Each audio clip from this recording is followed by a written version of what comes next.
de Vila Formosa. Então fica aqui, em nome do nosso pastor presidente, a nossa gratidão pela boa cooperação que os setores em atendendo a escala feita pelo nosso pastor. Quero convidá-los para ficarmos em pé, vamos orar mais uma vez. Em seguida, assim, em pé como estamos, vamos receber o pastor Eliel, que estará nos entregando a palavra de Deus. Vamos pedir para que o pastor Valmir venha orar conosco.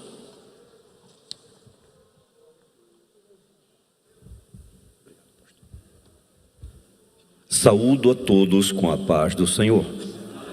Oremos.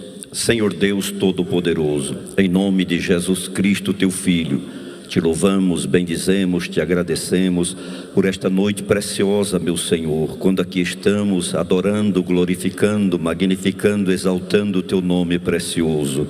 Senhor Deus e Pai, aqui viemos também, meu Senhor, para ouvir a tua palavra. Abre, meu Deus, os céus esta noite, manifeste a tua glória, Senhor, sobre a tua igreja, e que sejamos, meu Deus, alvejados pela tua boa vontade. Deus, toma o teu filho nas tuas mãos, pastor Eliel, e a tua palavra, Senhor, tenha livre acesso em nossos corações. Assim te pedimos, em nome de Jesus, o teu filho, que vive e reina para todo sempre. Amém.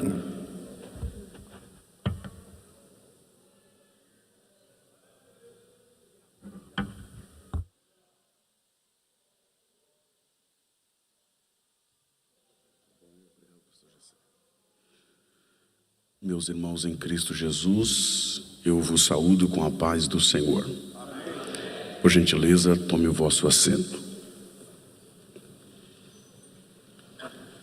Queridos, antes de ler o texto que Deus confirmou em meu coração, permita-me falar da minha alegria pelo privilégio de poder servir a nossa igreja, nossa casa, falar da minha elevada honra pelo privilégio de poder falar, verbalizar a palavra de Deus aos vossos corações.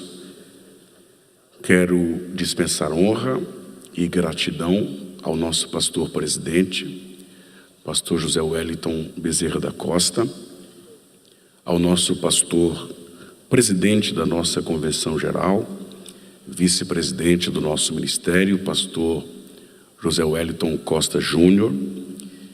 Que a boa mão do Senhor continue estendida sobre as vossas vidas, pastores. Eu estava pensando no texto que diz: os passos de um homem bom são confirmados pelo Senhor. E eu fiquei pensando que confirmação não é algo que vem antes. Confirmação é algo que vem depois. Isso significa que quando Deus escolhe um homem bom, nem sempre Deus irá à sua frente. Às vezes Deus irá em sua retaguarda, confirmando seus passos. E a minha oração é que Deus continue confirmando os seus passos. Quantos concordam com esta palavra, diga amém. Na pessoa do pastor Enéas, cumprimentar todos os presidentes de campo que estão aqui, e na pessoa do pastor Anderson, saudar todos os pastores setoriais aqui presentes. Estamos aqui desde o período da manhã, e já podemos receber muito de Deus neste dia. Quantos suportam mais um pouquinho?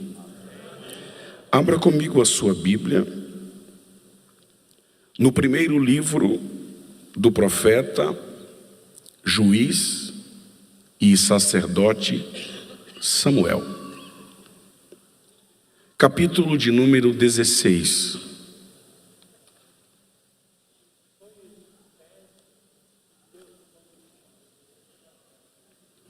Primeiro livro do profeta, juiz e sacerdote Samuel,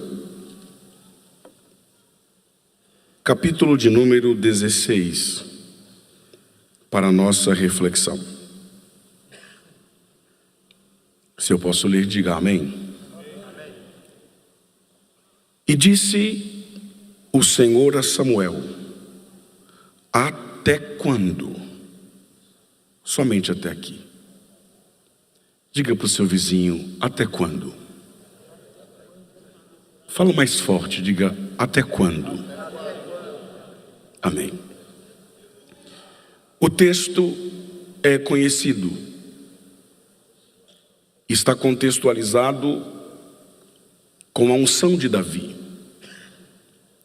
É bom quando lemos um texto conhecido, porque passamos a conhecê-lo ainda mais. E esse texto, que está contextualizado com a unção de Davi, evidentemente que também está contextualizado com a rejeição de Saul, para que não mais reinasse sobre a nação de Israel. Saul começou bem. No capítulo 10 do primeiro livro de Samuel, Saul foi ungido capitão dos exércitos de Israel. E no capítulo 11, que é o capítulo seguinte, Saul foi escolhido por sorte. A Bíblia diz que a sorte se lança no regaço, mas a decisão vem do Senhor. E no 11, Saul foi escolhido por sorte rei sobre Israel. E Saul começou bem, e Deus lhe deu muitas vitórias. Havia sobre Saul uma unção de general, de príncipe, de capitão dos exércitos de Israel. Mas lá pelas tantas, Saul pecou, desobedeceu ao Senhor e pecou gravemente contra a autoridade de Deus. E se tem um tipo de pecado que Deus não tolera, é pecado contra a sua autoridade. E quando Saul pecou contra a autoridade de Deus, Samuel lhe disse assim: porquanto rejeitastes a palavra de Deus, Deus te rejeitou. Porque quem rejeita a palavra de Deus será rejeitado pelo Deus da palavra. Pelo que rejeitastes a palavra de Deus, hoje Deus também te rejeitou. Aonde não tem palavra de Deus, também não tem o Deus da palavra. E o texto diz que quando Saul pecou, confrontado por Samuel, ele diz: pequei. De fato, Saul reconhece que havia pecado. Mas o texto diz claramente que quando Saul olha para Samuel e diz: pequei, ele diz: honra-me, porém, só mais uma vez diante do povo. Observe que Saul está em pecado, mas quer honra. Saul está em pecado, mas quer púlpito. Saul está em pecado, mas quer aplauso. Saul está em pecado, mas quer microfone. Tem muita gente que está sendo honrado aí, mas está em pecado. Honra não é diploma de santidade. Observe que Saul está dizendo: eu aceito perder a presença, eu aceito perder a unção, eu aceito perder o Espírito Santo, só não aceito perder a honra, só não aceito perder o trono, só não aceito perder o palácio, só não aceito perder a coroa, só não aceito perder o cetro. Saul está dizendo: pequei, pecou, então faz o seguinte: tira a presença, tira a unção, Tira o espírito, só não tira a honra, só não tira o trono, só não tira o palácio, só não tira a coroa. Conheço outro rei que também pecou, mas quando pecou disse: tira o trono, tira a coroa, tira o palácio, só não tira de mim o teu Espírito Santo. Porque presença vale mais do que trono, presença vale mais do que coroa. Samuel se deixa levar pela amizade, Samuel se deixa levar pelo carinho que sentia por Saul, e o honra no meio dos anciões e diante do povo, mesmo estando em pecado. E o texto diz que então Samuel volta para Ramá e sentia pena de Saul. A palavra pena aqui quer dizer chorar, lamentar. Samuel volta para Ramá e em Ramá ele chora, sofre, lamenta pela queda de Saul. Aí o texto diz: então disse o Senhor a Samuel: até quando terás pena de Saul?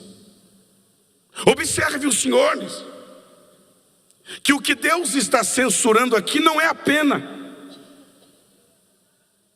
O que Deus está proibindo aqui não é a pena. Porque quando um Saul cai, a gente chora mesmo. Quando um Saul cai, a gente lamenta mesmo.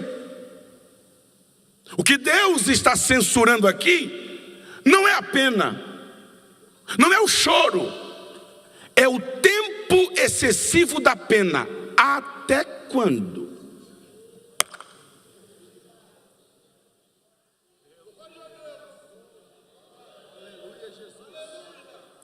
É o tempo excessivo do choro. Até quando? Chorar pode, lamentar por quem caiu pode, ter pena de quem caiu é permitido. O problema aqui é o tempo.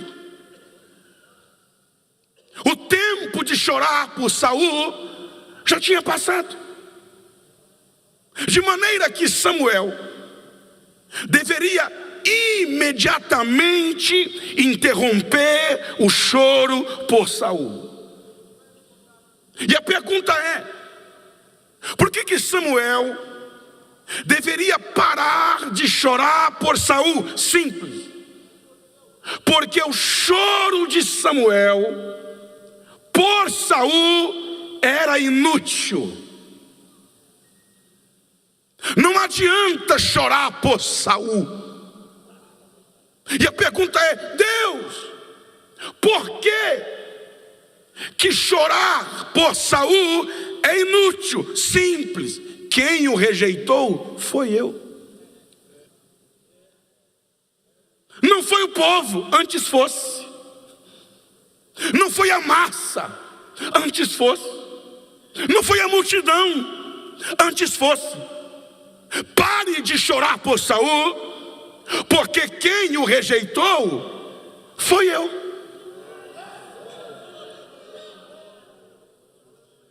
Até quando a gente vai tolerar quem Deus já rejeitou?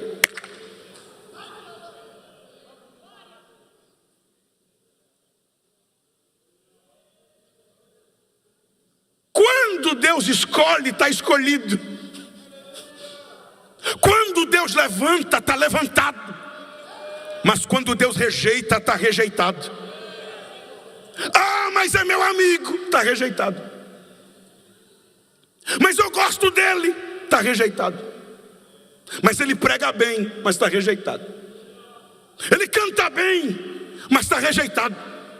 Deus não tem compromisso com rejeitados. Deus tem compromisso com escolhidos. Pare de chorar por Saul, porque quem o rejeitou foi eu.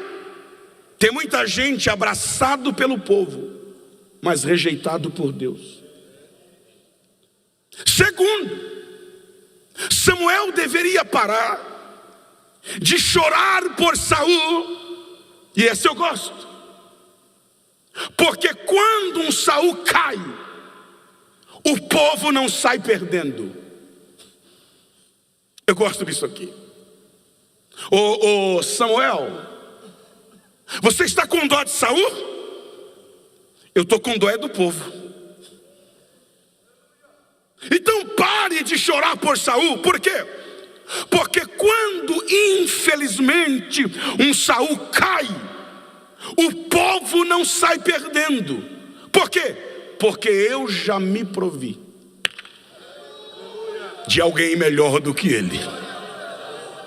Não entendi, pastor? Vai entender agora. Pare de chorar pelos Saús que caíram e comece a se alegrar pelos Davis que Deus está levantando. Quando um Saul cai, perde a unção, perde a chamada, perde por sua própria culpa o ministério. O povo não sai perdendo, porque para cada Saul que cai é um Davi que Deus levanta. Quem crê que Deus está levantando os Davis desta última hora?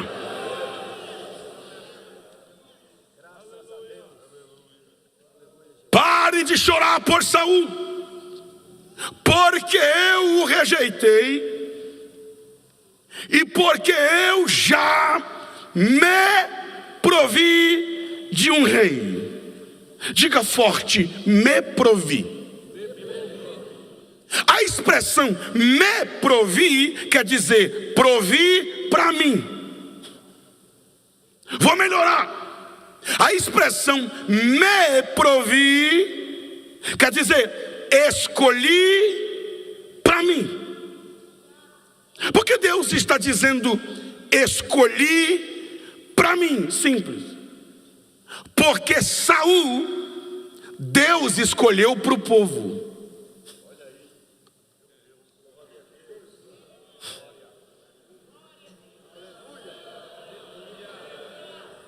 Quem foi que pediu Saul? Quem foi que clamou por Saul? Então Deus escolheu Saul de acordo com a vontade do povo. É por isso que Saul era alto, porque o povo gosta de alto.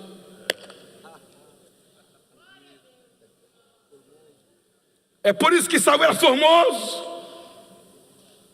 porque o povo gosta disso. É por isso que ele tinha do ombro para cima, e ninguém tinha costa mais grande e larga, porque o povo olha essas coisas. Então quando Deus quis escolher alguém para agradar o povo, escolheu Saul. Mas quando escolheu alguém para mim, ele disse: não atentes para a sua aparência e nem para a sua altura. Eu estou pregando para alguém aqui que não tem cara de rei, não tem voz de rei, não tem tamanho de rei, não tem cabelo de rei, não tem postura de rei. É porque Deus não te escolheu para o povo, Deus te escolheu para Ele.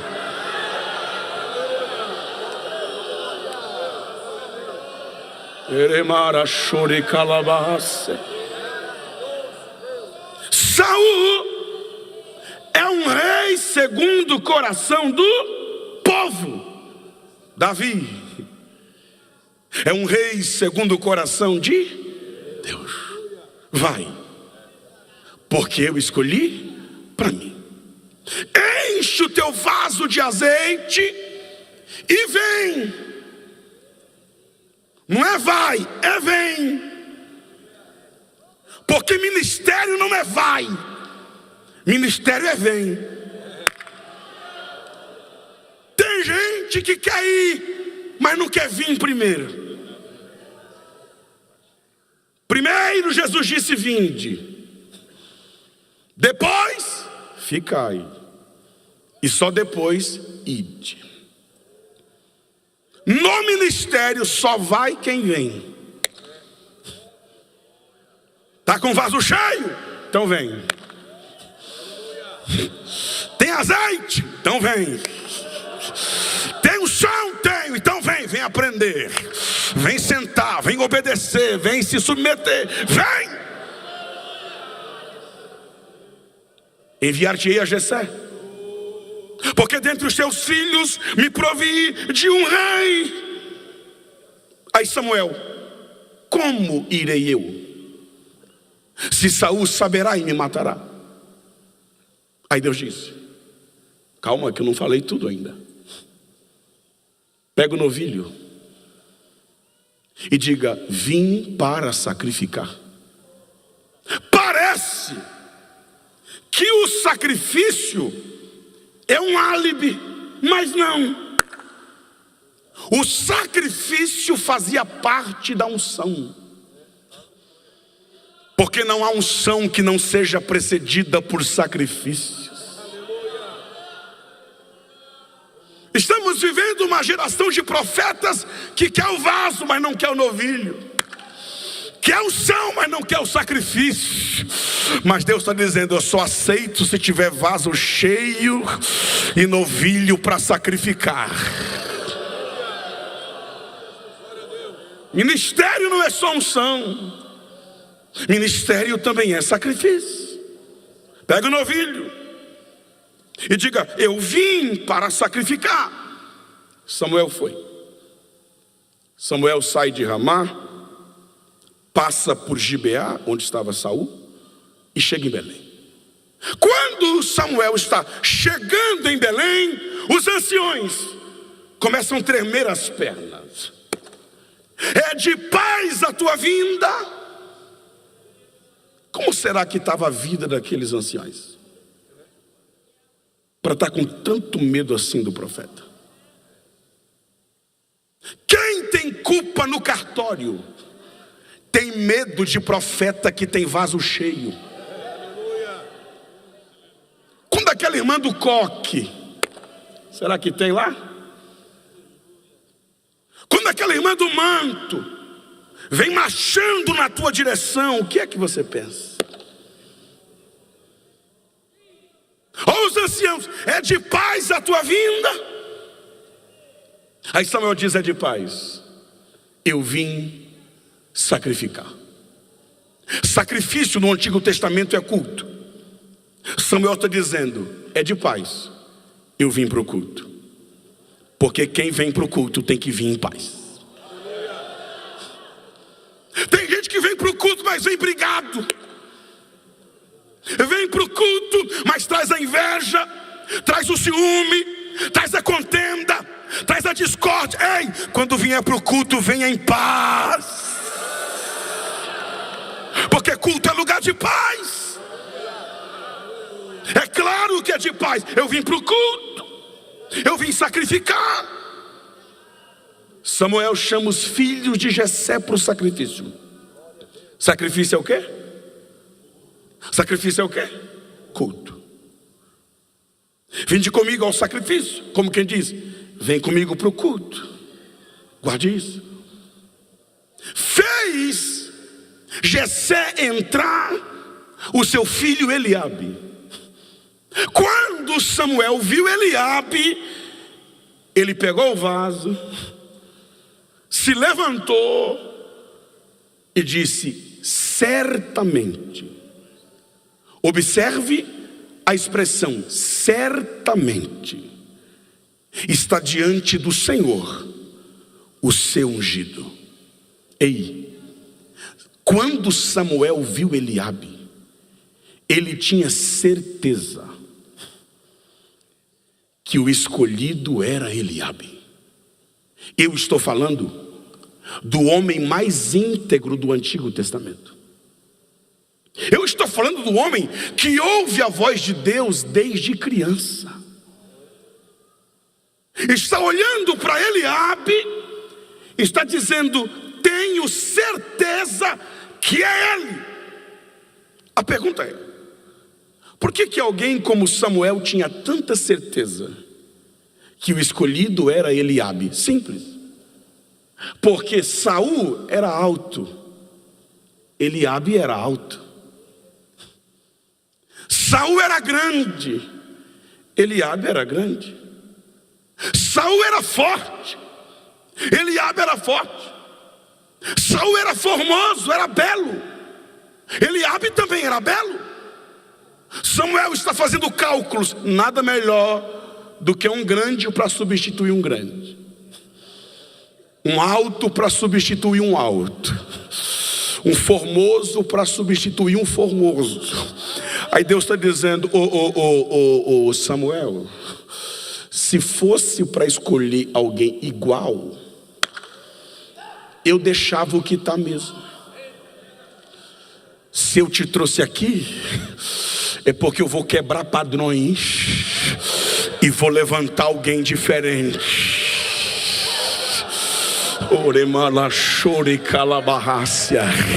Você não precisa ser igual Saul. Você não precisa ser igual fulano, Beltrano, Cicrano. Se Deus quisesse o Beltrano, escolhia o Beltrano. Se Deus quisesse o Cicrano, levantaria o Cicrano. Se Deus escolheu você, é porque Deus quer usar alguém diferente.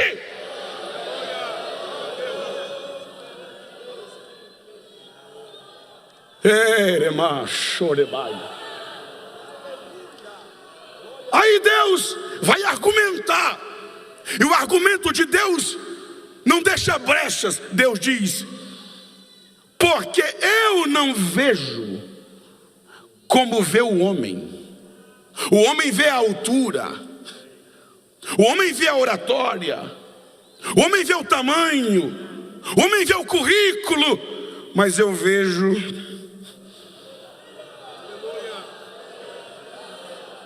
o coração.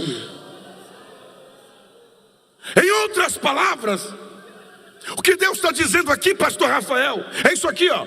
O que adianta, Samuel, ser alto aqui e alto aqui?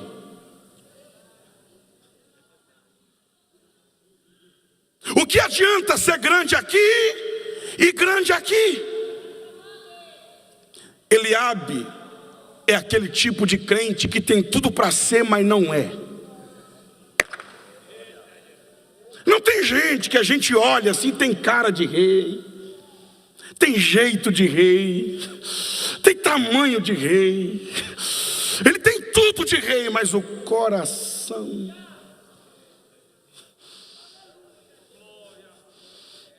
Por isso que tem gente que tinha tudo para estar, mas não está. Tinha tudo para ser, mas não é. Porque Deus não olha por fora, Deus olha por dentro. Deus sonda o coração. Lá vem o segundo, Aminadab, rejeitado. Samá, rejeitado. Rael, não é esse Rael, é o outro Rael, rejeitado. Azã, rejeitado. Natanael, rejeitado. O sétimo, que era o anônimo, seu nome não constou no livro das crônicas. Porque o livro das crônicas é para quem fez alguma coisa, ele não fez nada. Rejeitado. Agora, você percebeu que os 7 rejeitados estavam no culto?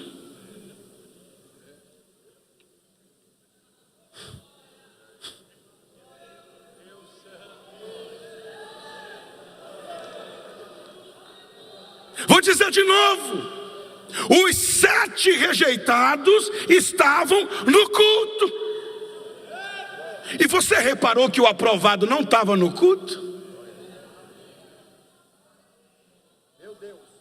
Como é que Deus reprova quem está no culto e aprova quem não está no culto? É que Deus não te escolhe pelo que você é no culto.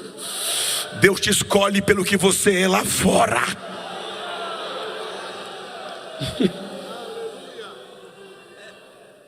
Tem gente que está no culto, mas está rejeitado. Está cantando, mas está rejeitado. Está pregando, mas está rejeitado. Está no altar, mas está rejeitado. Porque Deus não te aprova no culto, Deus te aprova é lá fora.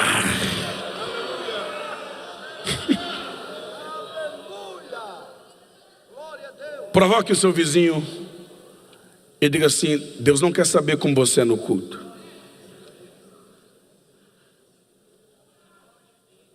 Diga, Deus quer saber como você é lá fora.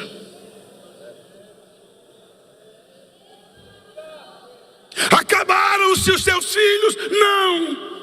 Tem um que não está no culto. Tem um que não está pulando. Tem um que não está sapateando. Tem um que não está levantando a mão, dando glória. Tem um que não está no culto hoje. Está não? Está onde? Lá no campo. Fazendo o quê? Cuidando.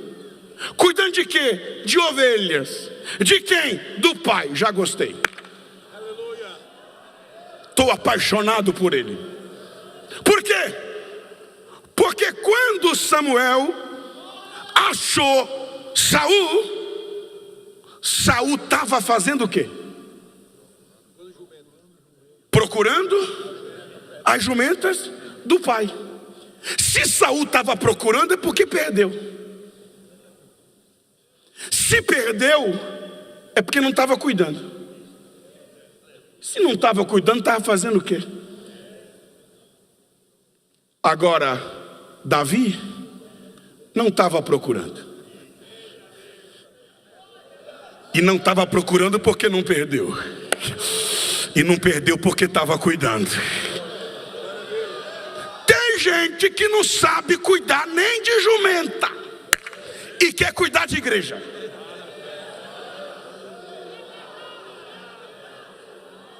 Tu dá uma jumenta para ele cuidar, ele perde. Quem não sabe cuidar de jumenta não vai saber cuidar de gente, mas quem sabe cuidar de ovelhas vai saber cuidar de gente.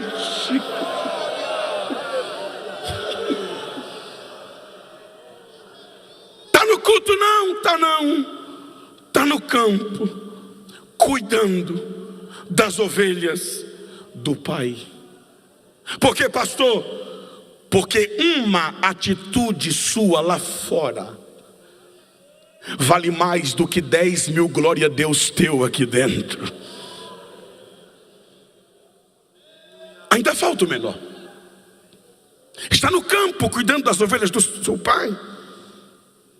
Aí Samuel diz: manda chamá-lo, porque não nos assentaremos à mesa sem que ele venha. Observe que Deus não escolhe no culto. Deus não tem que se agradar de nós no culto. O culto é importante. Mas quando Deus escolhe, Ele escolhe pelo que você é lá fora. Mas sabe o que é tremendo? É que Deus escolhe lá fora, mas honra aqui dentro. Deus me trouxe aqui para dizer para alguém que eu não sei quem é: se Ele te aprovar lá fora, Ele vai te honrar aqui dentro. Porque o nosso Deus escolhe fora do culto, mas unge no culto, consagra no culto, honra no culto, levanta no culto. Manda chamá-lo. Ninguém se assenta à mesa enquanto ele não chegar. Fê-lo entrar Davi. Era ruivo, belos olhos e gentil presença. Essa expressão gentil presença na Septuaginta é traduzida assim: era ele ruivo, olhos claros e as maçãs do seu rosto eram rosadas. Pense no menino franzino, ruivinho, das bochechas rosa. Quando Davi entrou, sentado Samuel estava. Sentado Samuel ficou. Mas o problema é que quando entrou Eliabe, ele se levantou para ungir. Mas quando entrou Davi, ele ficou sentado para não ungir. Mais ou menos assim: quando Eliabe entrou, Samuel se levantou para ungir. Deus disse: senta. Alguém entendeu? Quando Abinadab entrou, Samuel se levantou para ungir. Deus disse: senta. Quando Samá entrou, Samuel se levantou para ungir. Deus disse: senta. Quando Rael entrou, Samuel se levantou para ungir. Deus disse: senta. Quando Natanael entrou, Samuel se levantou para ungir. Deus disse: senta.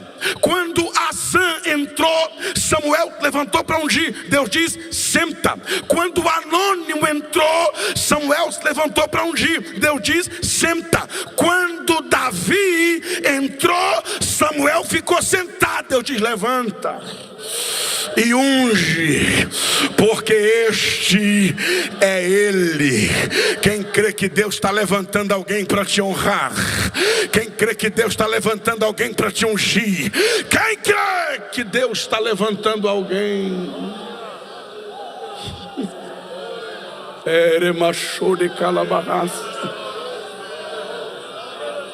Só dá glória quem tem.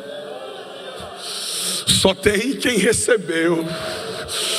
Só recebe quem crê. Quem crê que Deus está incomodando alguém, levantando alguém. Levante as suas duas mãos aos céus e dê um brabo de glória a Deus. Tem alguém sentado ao teu respeito, mas Jeová vai levantar.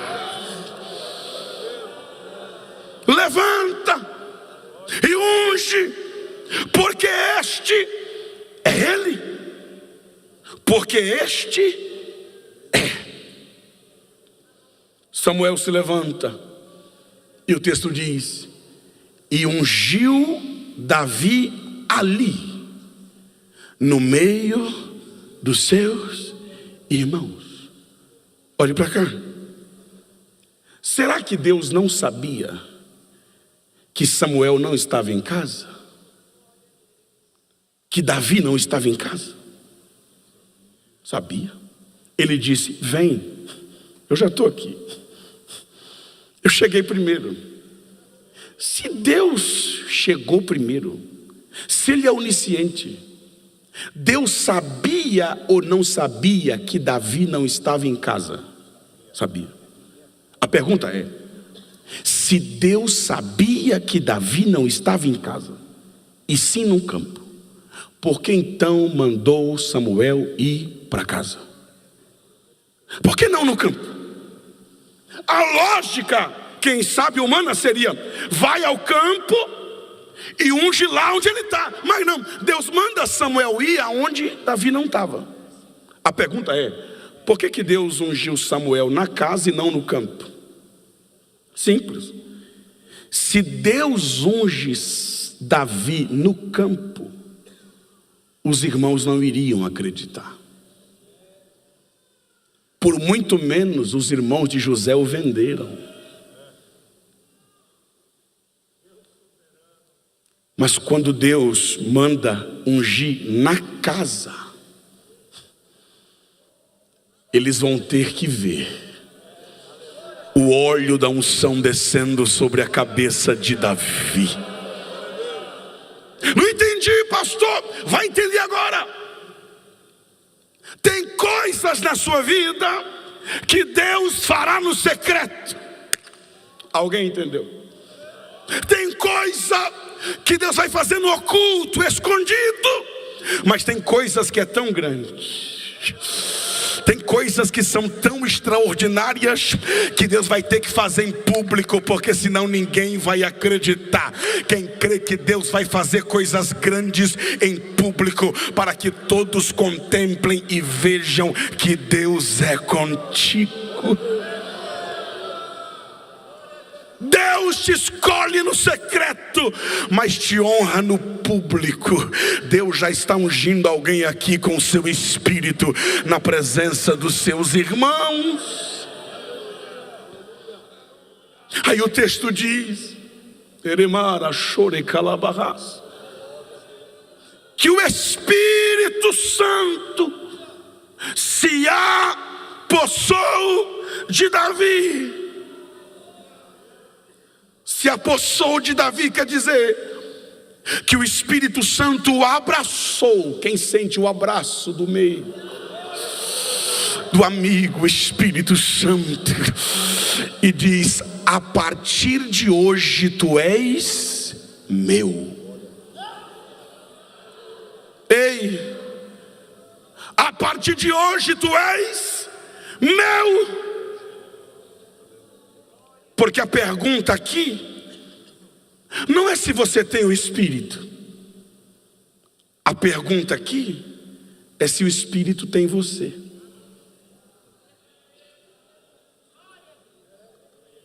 Porque tem gente que tem o Espírito, mas o Espírito não tem ele, não domina ele, não direciona ele.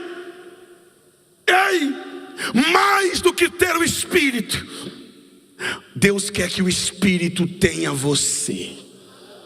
Suas mãos, seus olhos, seus pés, seus ouvidos. Quem tem o Espírito Santo aqui, levante a mão e dê um brado de glória. Agora, só quem o Espírito Santo tem, levante as duas e manda 3 glória para Jesus Cristo esta noite. Não basta ter o Espírito, ele tem que ter você. E o texto diz que o Espírito que entrou em Davi, no verso 14 diz: havia se retirado de Saul. E daqui para frente nós temos um Davi que tem unção e um Saul que perdeu a unção. Agora olhe para cá. Davi é ungido, o Espírito sai de Saul e entra em Davi. E aí você pergunta: e o que aconteceu depois? Nada. Como assim nada, pastor? Davi voltou para o pasto. E Saul voltou para o trono. Eu vou repetir isso aqui. Mesmo ungido, Davi volta para o pasto.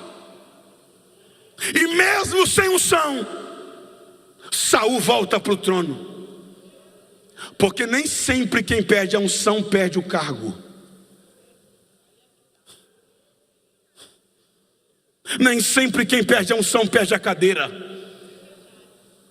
Tem gente que já perdeu a unção faz tempo e está só com a cadeira.